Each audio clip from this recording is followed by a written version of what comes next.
Salut les moldus, si cette vidéo vous plaît, n'hésitez surtout pas à vous abonner en cliquant sur le petit bouton rouge juste en dessous de la vidéo, comme ça vous ne louperez jamais rien et en plus ça me ferait vachement plaisir. Allez c'est parti, on y va. Ah, quelle magnifique journée ensoleillée. La vie est belle, les oiseaux chantent, s'il y a bien une chose dont je suis sûr aujourd'hui, c'est que rien ne saurait venir gâcher ma journée.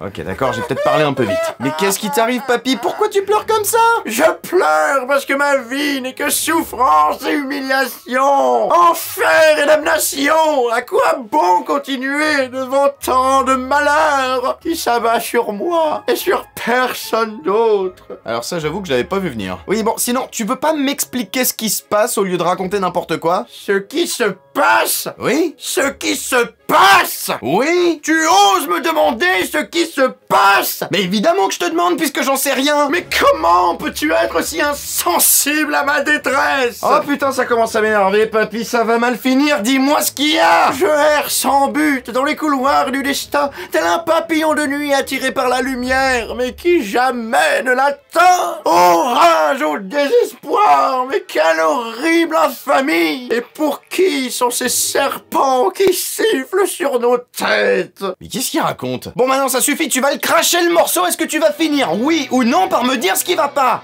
Non! Eh bah va te faire foutre alors.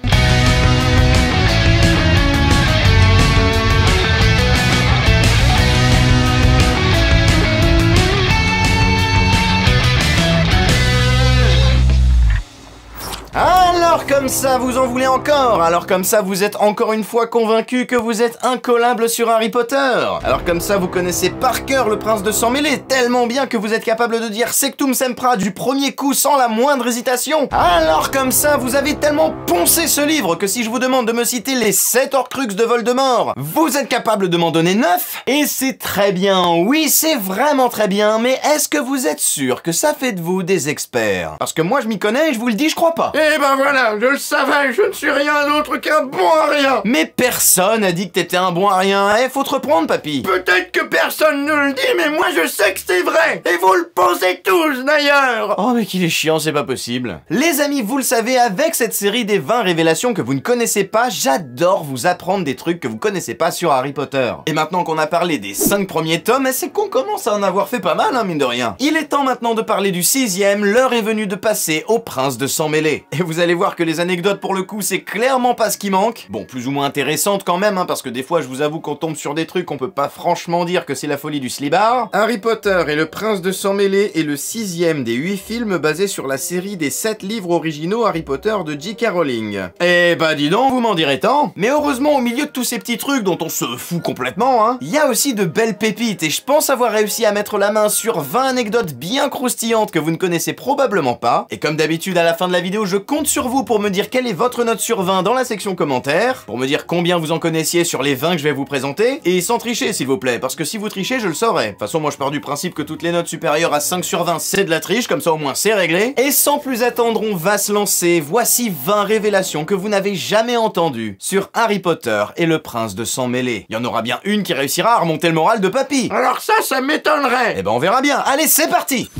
Numéro 1. On commence en douceur avec une toute petite anecdote sur le prince de sang mêlé. Est-ce que vous saviez que la toute première scène du film est en réalité totalement impossible? Comment ça? C'est parce que c'est pas dans les livres, c'est ça? Alors oui, déjà, non seulement parce que c'est pas dans les livres, mais pas seulement, mais surtout parce qu'en réalité, elle est complètement anachronique. Au début, souvenez-vous, les Mange-Morts s'attaquent à un pont sur lequel il y a personne d'ailleurs quand il s'écroule. Ça, c'est pour que le film ne perde pas la certification tout public. Et ce pont, c'est le Millennium Bridge, un pont qui existe vraiment à Londres et sur lequel vous pouvez aller. Je suis même allé moi-même me prendre en photo dessus tellement il existe pour de vrai comme vous pouvez le voir. Sauf que l'histoire du prince de sang mêlé, ça se passe entre 1996 et 1997. Et il se trouve que le Millennium Bridge n'existait pas à cette époque puisqu'il a été inauguré en l'an 2000. D'où le nom de Millennium Bridge d'ailleurs. Et si dans le livre on nous parle bien effectivement d'une attaque des Mange-Morts sur un pont, eh bah pas de bol, pour le film ils ont pris le seul pont de Londres qui n'existait pas au moment où se passe le film normalement. Un bel anachronisme donc, même s'il faut le reconnaître, la scène reste quand même super classe à regarder. Donc au final, est-ce que c'est grave? Eh ben peut-être pas tant que ça. Mais n'empêche que c'est vrai. Bon alors papy, comment tu te sens après cette anecdote? Ça va mieux ou pas? Je me sens comme un vieux classeur poussiéreux rempli de comptabilité. Ennuyeux à mourir, oublié dans un coin et détesté de tous. Oui, mais papy, tu oublies que la comptabilité, c'est avant tout des chiffres. Et les chiffres, c'est vachement bien parce qu'il y en a vraiment beaucoup. Et je sais pas du tout comment je peux rendre ça cool. Donc en fait, je crois que je vais m'arrêter là et peut-être enchaîner avec une autre anecdote. À mon avis, j'aurai plus de succès. Numéro 2. Vous le savez, Le Prince de Sang Mêlé est le livre dans lequel la Pancine a un rôle particulièrement important. Et quand Dumbledore montre ses souvenirs à Harry pour la première fois, il utilise un flacon en lui disant que c'est le souvenir du jour où il a rencontré Tom Jedusor. Et juste après, on assiste au flashback dans l'orphelinat. Sauf que vous ne l'avez peut-être pas remarqué, mais ce n'est pas le premier souvenir que Dumbledore a de Tom Jedusor. Car si vous êtes extrêmement attentif, vous pourrez remarquer que le flacon qui contient le souvenir de cette rencontre porte une étiquette sur laquelle on peut lire Tom Riddle 1938. Or, au milieu des autres flacons, juste derrière celui-ci, on peut voir qu'il y en a un autre, sur lequel il est écrit Tom Jedusor 1937. Donc Dumbledore possède un autre souvenir plus ancien sur Tom Jedusor que celui qu'il montre à Harry en lui disant que c'était leur rencontre. Mais alors que contient ce souvenir? Est-ce que c'est un souvenir de quand il a commencé à se renseigner sur Tom Jedusor un an avant de le rencontrer? Est-ce que seulement c'est un souvenir qui appartient vraiment à Dumbledore? Et si c'est pas un des siens, bah alors c'est un souvenir de qui? Difficile à dire, mais quoi qu'il en soit, ça je pense que vous ne l'aviez peut-être jamais remarqué. Et en même temps c'est normal, il faut dire que c'était quand même sacrément bien caché. Mais pas assez pour moi, bien sûr, parce que, hé, papy, il faut dire qu'on a l'œil dans la famille, hein, pas vrai? Ok, super. Numéro 3. Et puisqu'on parle de la Pancine, attention, c'est une anecdote express, est-ce que vous saviez que la Pancine est à l'origine de la création de Poudlard? Eh ben oui, parce que d'après la légende, les 4 fondateurs auraient choisi de construire l'école à cet endroit parce qu'il s'agit de l'endroit où ils ont découvert justement la Pancine. Ils l'auraient trouvé dans le sol, juste là, et comme c'est un objet magique extrêmement puissant, ils auraient choisi de construire l'école par-dessus pour pouvoir bénéficier de l'aura magique de l'endroit. En tout cas, c'est ce que dit la légende, et moi j'avoue que j'aime bien ça parce que ça soulève un certain nombre de questions. Et voilà, c'est tout, anecdote suivante. Numéro 4. En général, dans une saga de cinéma comme Harry Potter, il n'est pas rare de trouver à l'intérieur un certain nombre d'easter eggs. Des petits clins d'œil laissés à droite à gauche par le réalisateur pour faire plaisir aux spectateurs les plus attentifs, et le moins qu'on puisse dire, c'est que Le Prince de Sang Mêlé en est bourré. Dans la boutique de Fred et George, par exemple, on peut voir un dragon cracher du feu sur des marrons pour les faire griller, et si vous ne l'avez pas reconnu, ce dragon n'est nul autre que le petit Magyar à pointe que Harry a dû affronter dans la coupe de feu. Mais ce n'est pas tout, puisque dans la boutique de Fred et George, vous pouvez aussi voir une petite poupée de Dolores Ombrage faire du vélo en hurlant « Je ferai régner l'ordre !» juste ici. Et dans la catégorie moquerie, et là j'avoue que je suis assez fier de moi parce que c'est moi qui l'ai trouvé tout seul, donc il y a de fortes chances que ça vous ne l'ayez jamais remarqué, on peut également observer une statue caricaturale de Percy, leur grand frère, qui sert de présentoir pour des bonbons en forme de marque des ténèbres. Ce qui est bien évidemment une attaque contre leur grand frère, qui comme vous le savez a honteusement abandonné et trahi sa famille uniquement pour faire carrière au sein du ministère, quand bien même ce dernier soutiendrait allègrement le retour de Voldemort. Mais il n'y a pas que dans la boutique des Weasley qu'on peut voir autant de clins d'œil, puisque dans la salle sur demande, vous aurez aussi l'occasion de remarquer la présence de plusieurs objets que vous connaissez, à commencer par le miroir du Reset juste ici, dans lequel on voit Harry avec Ginny d'ailleurs, sous-entendant que ce que désire Harry en ce moment, c'est Ginny, et on peut aussi voir d'ailleurs une pièce d'échec du premier film, juste là dans le reflet, mais il y a aussi le projecteur que Severus Rogue a utilisé dans Le Prisonnier d'Azkaban, ainsi que la harpe qui a servi à endormir Touffu dans le premier film, qui est présente également. Et je suis sûr que c'est qu'un tout petit échantillon de tout ce qu'on peut voir, alors si vous en avez remarqué d'autres, n'hésitez pas à le dire dans les commentaires, et pendant que vous faites ça, moi, je passe à l'anecdote suivante. Numéro 5. Est-ce que vous saviez que Warner a reçu des tonnes de lettres de menaces de mort à cause du Prince de Sang Mêlé? Et c'est censé me remonter le moral, ça, des menaces de mort? Bah je sais pas, moi depuis le début y a rien qui marche, alors je tente des trucs. Et autant y a jamais de bonne raison d'envoyer ce genre de menaces, hein, ça c'est clair. Autant j'avoue que cette raison-là, je l'avais pas vu venir. Parce que ce qui a déclenché un tel déferlement de haine et de colère de la part de certains fans de Harry Potter, c'est uniquement parce que Warner avait repoussé la sortie du film d'un peu moins d'un an. Eh bah dis donc, y a des gens, vaut mieux éviter de les contrarier, la vache. Et alors forcément, la question qu'on va se poser maintenant, c'est pourquoi est-ce qu'ils ont repoussé la sortie du film? Eh bien tout simplement parce qu'à la base, Le Prince de Sang Mêlé était censé sortir en 2008. Mais le problème, c'est que ça le faisait sortir la même année que The Dark Knight de Christopher Nolan, qui était en train d'absolument tout casser au box-office à ce moment-là, et la Warner a eu peur que les gens préfèrent aller voir The Dark Knight plutôt qu'Harry Potter, et que Harry Potter finisse par bider. Voilà pourquoi on a dû attendre un petit peu et faire preuve de patience, voilà pourquoi le film est sorti en 2009 plutôt qu'en 2008, et fun fact, comme il pouvait pas non plus ne rien sortir du tout pendant l'année de The Dark Knight, parce que bon, à un moment donné, bah faut bien faire son job, hein, c'est le premier épisode de la saga Twilight qui est sorti en face de The Dark Knight, ce qui n'a pas du tout été un bide. Bah comme quoi, des fois, faut pas chercher à comprendre. Et bah tu sais quoi, je me sens quand même pas mieux du tout. Numéro 6. Bon, bah puisque c'est ça, on va essayer autre chose, parlons un petit peu d'alcoolisme. Ah bah oui, t'as raison, c'est vachement plus léger. Vous ne le savez peut-être pas, mais Harry Potter et le Prince de Sang Mêlé est le film dans lequel Daniel Radcliffe aime le moins se voir, étant donné qu'à l'époque du tournage, il souffrait malheureusement d'une forte dépendance à l'alcool. Et il l'a d'ailleurs lui-même raconté lors de diverses interviews, il lui arrivait très souvent de se pointer sur les plateaux de tournage encore complètement bourré. Et il raconte aussi qu'il a énormément de mal à regarder le Prince de Sang Mêlé parce que bah toutes les scènes où il était bourré, il se reconnaît. Il voit bien qu'à certains moments dans le film, il est clairement pas dans son état normal. Et forcément, il en a un peu honte, d'autant plus que ça lui rappelle aussi une période de sa vie dans laquelle il était pas forcément super bien dans sa peau, parce que la raison pour laquelle il a plongé dans l'alcool aussi jeune, bah c'était selon lui à cause de la célébrité. Fort heureusement, c'est une dépendance dont il a complètement réussi à se libérer aujourd'hui, et on va pas se mentir, on est très content qu'il se sente mieux. Mais c'est super triste, pourquoi tu me racontes que des trucs tristes? Ok, d'accord, j'ai compris, papy, c'est bon, on va changer de registre, parce que là, visiblement, ça va pas du tout. Numéro 7.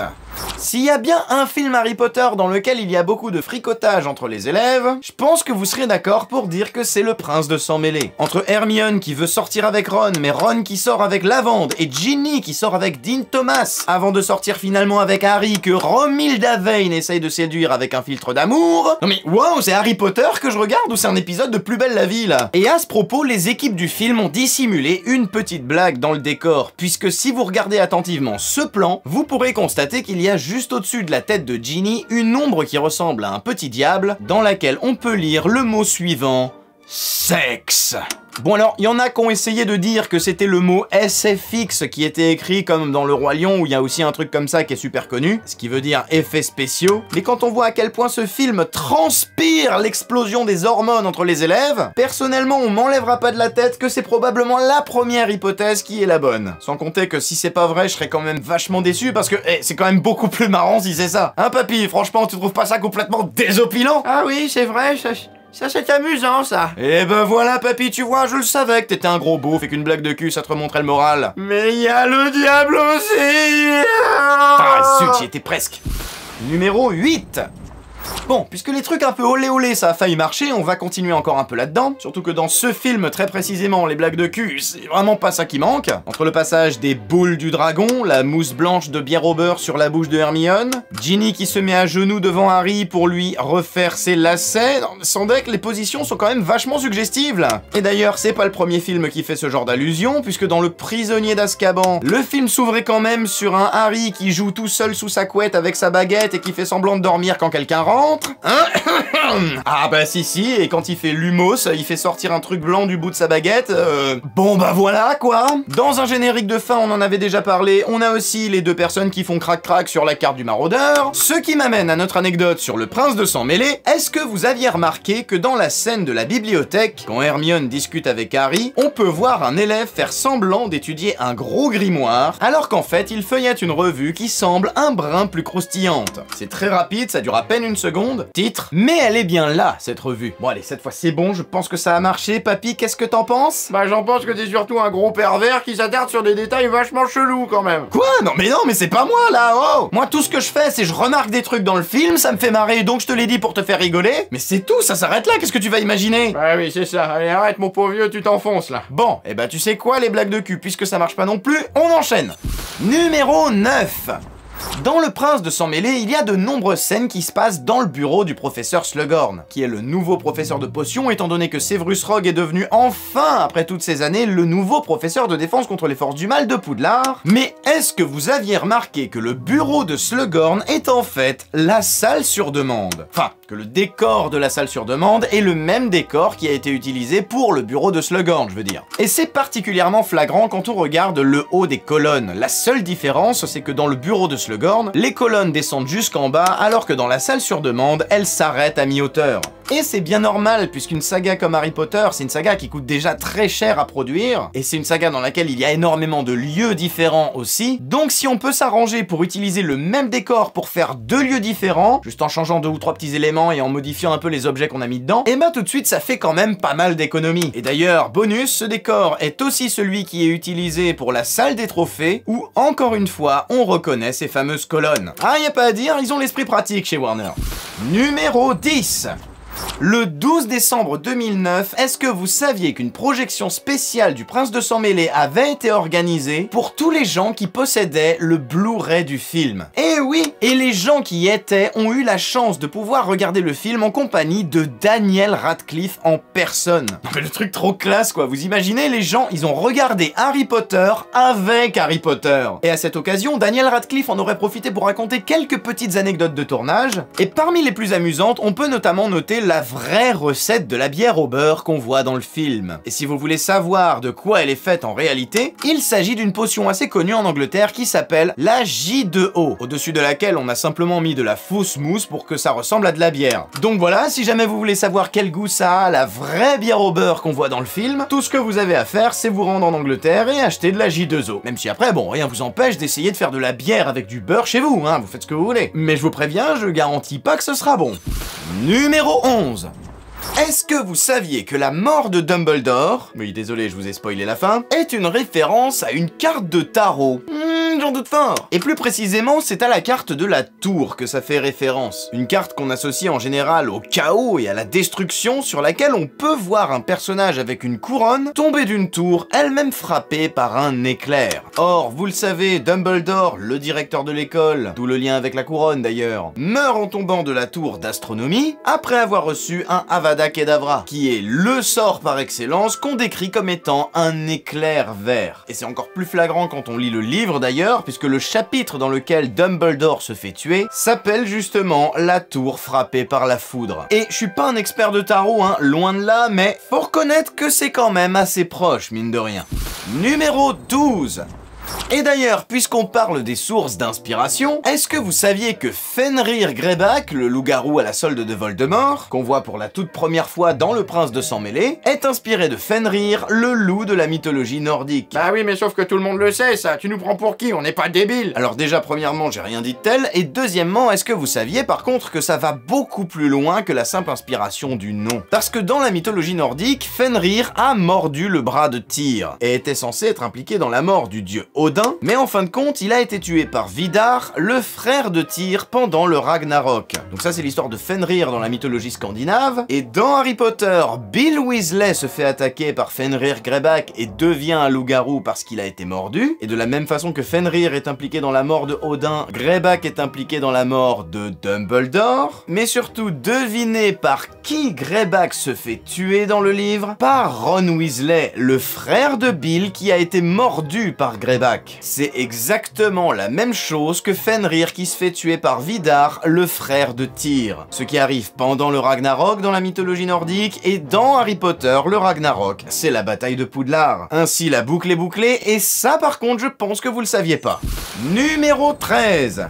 Est-ce que vous saviez que l'acteur qui joue le jeune Tom Jedusor n'est pas n'importe qui, puisqu'il n'est nul autre que le neveu de Ralph Fiennes, l'acteur qui joue Voldemort? Et si en soi c'est assez fréquent que des proches des acteurs ou même du réalisateur soient dans les films, ce qu'il est intéressant de noter, c'est que Hero Fiennes Stephen, donc le jeune Tom Jedusor, n'a pas été choisi pour le rôle à cause de son lien avec son oncle, d'après la rumeur. Il a passé les castings comme n'importe quel autre acteur, et au final, c'est lui qui a été choisi grâce à son jeu d'acteur. acteur. Et aussi, on va pas se le cacher, grâce à sa ressemblance avec Ralph Fiennes, qui faisait donc de lui forcément un excellent choix pour reprendre le rôle de Tom Jedusor enfant. Ouais, donc il a totalement été choisi parce qu'il ressemble à son oncle en fait, donc grâce au lien qu'il a avec lui. Ah oui, totalement. Et bon, ça après, il y peut rien s'il ressemble à son oncle. Et au final, on se retrouve quand même avec un jeune Voldemort extrêmement bien joué et extrêmement crédible. Donc l'un dans l'autre, finalement, c'est plutôt une bonne chose. Numéro 14. Fait intéressant sur les Inferi, est-ce que vous savez pourquoi on les appelle comme ça alors que manifestement c'est juste des zombies? Non, parce que clairement c'est juste ça, hein, c'est des cadavres humains ramenés à la vie grâce à la magie. Bon bah c'est des zombies quoi, pourquoi vous vous emmerdez à les appeler autrement? Et bah ça peut paraître bête, mais c'est parce que J.K. Rowling ne voulait pas les appeler comme ça, parce que déjà premièrement, les zombies pour elle c'était surtout associé à la mythologie vaudou, qu'elle jugeait un peu trop éloignée de la mythologie britannique qui peuplait son univers, mais surtout, et c'est là que ça devient un peu marrant, c'est parce que le thème zombie, ça lui faisait trop penser à Thriller de Michael Jackson. Et c'est pour ça qu'elle a cherché un autre nom pour ces zombies et qu'elle les a appelés les Inferi. Ah, et aussi parce qu'elle voulait que la caverne dans laquelle Harry va se rendre avec Dumbledore pour aller chercher le médaillon, c'est censé représenter les enfers de la mythologie grecque. La traversée du lac souterrain en barque fait référence à la traversée du Styx, et du coup Inferi, enfer, voilà, vous faites le lien. Ce qui fait que c'est cohérent, et moi j'aime bien, j'adore quand c'est cohérent. Numéro 15. Vous le savez, le prince de sang mêlé, en réalité, c'est l'identité secrète du professeur Rogue. Et oui, désolé, un autre spoiler, mais décidément! Donc, quelque part, ce livre, c'est le livre qui est dédié au professeur Rogue. C'est le livre qui parle de lui. Et du coup, est-ce que vous aviez remarqué que presque tous les éléments du premier cours du professeur Rogue, le tout premier qu'il donne dans Harry Potter à l'école des sorciers, sont réutilisés et deviennent importants dans ce livre. Parce que dans son premier cours, il explique à ses élèves qu'il peut leur apprendre à ensorceler l'esprit d'un homme et à lui emprisonner les sens. Ce qui fait bien évidemment au filtre d'amour très présent dans ce livre du prince du sang mêlé. Il leur explique qu'il peut leur apprendre à mettre la gloire en bouteille. Et ça, évidemment, c'est la Felix Felicis que Harry utilise dans le prince de sang mêlé. Et il leur dit aussi qu'il peut leur apprendre à enfermer la mort dans un flacon, ce qui bien entendu fait référence à un poison mortel que Ron va avaler pendant ce livre. Et c'est loin d'être tout, puisqu'à un moment donné, quand il interroge Harry, il lui demande s'il sait ce qu'on obtient quand on mélange de la racine d'asphodèle en poudre et une infusion d'armoise. La réponse étant qu'on obtient un très puissant somnifère connu aussi sous le nom de goutte du mort-vivant, ou encore filtre de mort-vivante, et ça c'est la potion que Slughorn demande à ses élèves de préparer, et grâce à laquelle Harry obtiendra son flacon de Felix Felicis. Il lui demande aussi où il irait s'il lui demandait d'aller chercher un bézoard, le bézoard étant ce que Harry utilise pour empêcher Ron de mourir à cause du poison. Et pour ce qui est de la dernière question qu'il pose à Harry, à savoir quelle est la différence entre le napel et le tulou, la réponse étant que c'est la même chose, c'est une plante qu'on connaît aussi sous le nom d'aconite, et qui sert aussi à préparer la potion tulou, qui permet aux loups-garous de mieux gérer leur situation. Bon là j'avoue que je vois pas trop le rapport avec le prince de sang mêlé, à part peut-être si ça fait référence à l'apparition de Greyback dans ce livre, parce que ça fait référence au loup-garou, et Greyback est un loup-garou, donc après tout, pourquoi pas? Là pour le coup je vous laisse me dire ce que vous en pensez dans les commentaires, mais quoi qu'il en soit, ça fait quand même 5 éléments sur 6, ce qui est loin d'être dégueu, et tout ça parce que Rogue est en réalité le prince de sang mêlé. Comme quoi, même avant la fin du bouquin, on avait quand même un sacré paquet d'indices. Numéro 16.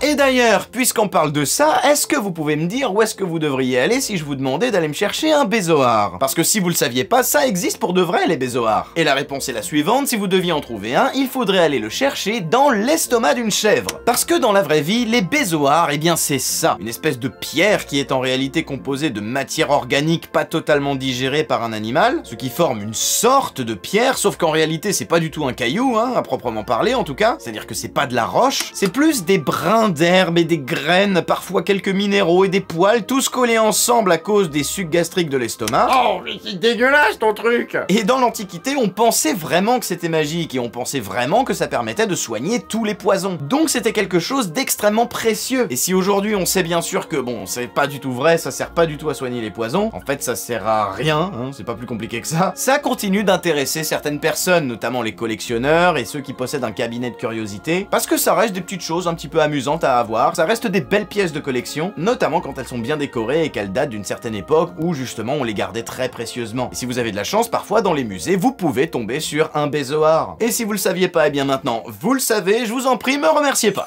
Numéro 17.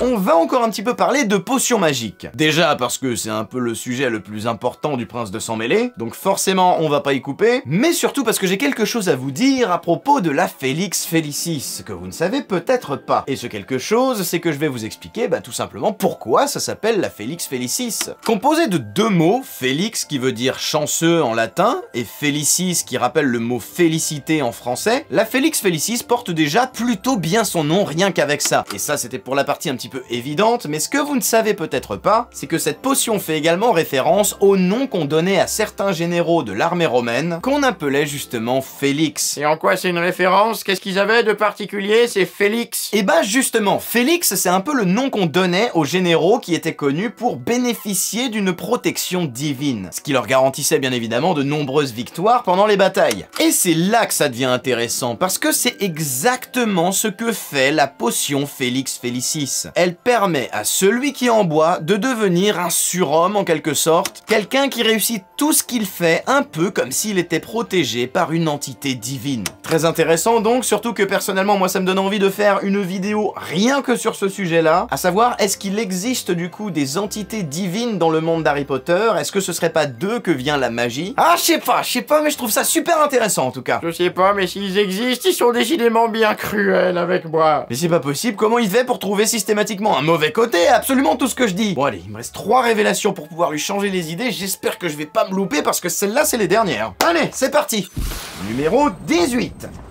Lors du tournage du Prince du Sang Mêlé, est-ce que vous saviez que Bonnie Wright, l'actrice qui joue Ginny, s'est montrée vraiment particulièrement investie? Bon, déjà parce que clairement le Prince de Sang Mêlé c'est un peu le film dans lequel elle a un rôle important, c'est là qu'elle apparaît le plus souvent à l'écran et c'est là qu'elle va avoir tout un tas d'actions à faire, mais surtout, et c'est là que vous allez être surpris par ce que je vais vous dire, Bonnie Wright avait tellement envie de participer au film, elle avait tellement envie d'être impliquée dans la création de ce truc, qu'elle est allée jusqu'à travailler pas seulement en tant qu'actrice, mais aussi dans le département artistique pour créer une partie des décors, et notamment pour créer le décor de la maison des Weasley. Ce qui fait que quand vous voyez ce décor là, à l'intérieur de leur maison, et la plupart des objets que vous voyez là, c'est Bonnie Wright elle-même qui les a placés là. Et si vous avez bien suivi cette série de vidéos et que vous avez regardé notamment la dernière, celle sur l'Ordre du Phénix, vous savez qui d'autre a participé au département artistique? Lady Rose de Windsor, la petite cousine de la reine Elisabeth. Ce qui veut dire que Bonnie Wright peut se vanter d'avoir travaillé directement avec une membre de la famille royale d'Angleterre, s'il vous plaît. Et ça, je pense que vous serez d'accord avec moi quand je dirais que c'est vraiment particulièrement stylé. Numéro 19. Au cinéma, il faut bien avoir en tête qu'absolument aucun plan n'est là par hasard. Tout ce qu'on vous montre à l'écran est réfléchi et a un sens bien particulier. Et du coup, en sachant ça, est-ce que vous aviez remarqué que quand Dumbledore se rend dans l'orphelinat où est Tom Jedusor, lorsqu'il va le chercher pour l'emmener ensuite à Poudlard, il y a quelques plans extrêmement courts qui sont en fait des indices sur ce qui va se passer après. On y voit notamment une photo de l'endroit où il a caché le médaillon, ce qui a permis à Dumbledore de le localiser. On peut voir aussi une série de cailloux posés sur le bord de sa fenêtre, et si vous les comptez, vous saurez qu'il en a 7, ce qui montre l'obsession de Tom Jedusor pour le chiffre 7, et qui permettra à Dumbledore de savoir qu'il a divisé son âme en 7 morceaux. Intéressant, non? Et maintenant, je vais me tourner dans cette direction pour voir si tout va bien. Papy, comment tu te sens? Non, je suis toujours aussi dévasté, mais l'heure est venue pour moi de sombrer dans les ténèbres. Ah, il m'en reste plus qu'une, alors j'espère vraiment que c'est la bonne. On y va, papy, t'es prêt? Il n'y a plus de papy. La vie m'a porté le coup de trop. Je ne suis désormais plus que l'ombre de celui que tu as jadis connu et que tu appelais papy. À partir de maintenant, je deviens le nouveau seigneur des ténèbres qui asservira le monde pour se venger. Et tel mon prédécesseur, je vais inverser toutes les lettres de mon ancien nom, Archibald Nixes, pour former le nom sous lequel tout le monde me craindra. Désormais, je veux qu'on m'appelle Chibraldan Sexy. Ah ouais, malin. En plus, c'est bien, c'est comme pour Voldemort, personne n'aura envie de le prononcer. Et enfin, numéro 20. À la fin de l'histoire, la révélation ultime de tout ce livre, c'est que Rogue est en réalité le prince de Sang Mêlé. Oh my god! Mais est-ce que vous savez d'où vient ce pseudo? Pourquoi Rogue se fait-il appeler le prince de Sang Mêlé? C'est quelque chose qu'on apprend quand on lit le livre, principalement, et c'est tout d'abord parce que, il est lui-même de sang mêlé, étant donné que son père est un moldu et que sa mère est une sorcière, mais ce n'est pas tout. Parce que du coup, pourquoi le prince de Sang Mêlé? Est-ce que c'est parce qu'il considère qu'il fait partie d'une famille famille royale? Est-ce que c'est parce qu'il se considère noble ou quelque chose du genre? Eh bah pas du tout, c'est en fait parce que sa mère s'appelait Aileen Prince. Et en fait, eh bah c'est plus ou moins un jeu de mots. Et si en français c'est pas évident, parce que le prince de sang mêlé, bah du coup on a perdu un petit peu le sens du jeu de mots, en anglais tout de suite ça prend beaucoup plus de sens parce qu'en anglais c'est Half-Blood Prince. Autrement dit, celui dont la moitié du sang vient de Aileen Prince. Et comme on sait qu'il s'identifie beaucoup plus à ses origines sorcières qu'à ses origines moldues, eh ben on comprend bien mieux pourquoi il a choisi ce pseudo. Et quand on sait l'explication, tout prend tout de suite beaucoup plus de sens. Bon allez, papy, c'était la dernière anecdote, maintenant j'ai plus rien pour te changer les idées, donc j'espère vraiment que tu vas mieux par pitié. Dis-moi que ça va et que t'as pas besoin d'autre chose. Hein? Ah non mais oui, ça va très bien, hein. Tout va bien, t'inquiète pas, tout est rentré dans l'ordre. En fait, j'avais juste perdu ma pipe, hein, tu sais comme j'y tiens. Et en fait, c'est idiot, elle était dans ma poche. Ah là, c'est marrant, non? Non mais quelle tête en l'air, moi, je te jure. Bah quoi, qu'est-ce qu'il y a? Pourquoi tu me regardes comme ça? Bon, ok, j'avoue, cette fois, je l'ai peut-être un peu cherché.